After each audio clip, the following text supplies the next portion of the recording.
Jakidon, Shakadyang Kamon, Baubri, Umtipshu Bay, Baulong Ue, O Sijinwan Utrai, Kalanang Hajan, Atupe, Dakishin Kipao, Slapshuyangi Un, One Shang, Jingwa, Panlong, Lananipan Krelupa,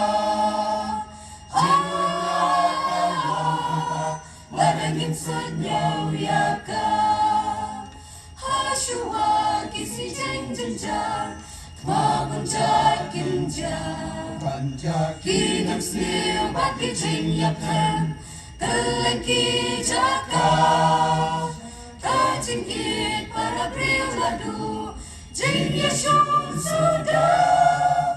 Try your own one of Sopla, Laya to Lupa.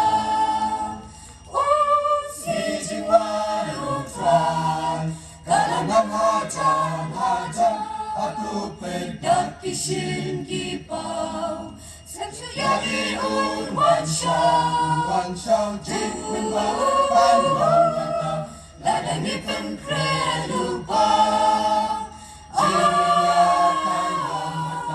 Ladanin Sanyaw Yaka, Hadin Jong Kisi Jingiaseng, Jingkala Kinjat, Yakasni Amagaladung, Yugna Shakaslas, Patkajaba Unu, Uban Kot Kerpat, Yakarteng Jung Try Ublay, Yojing Pen M.A.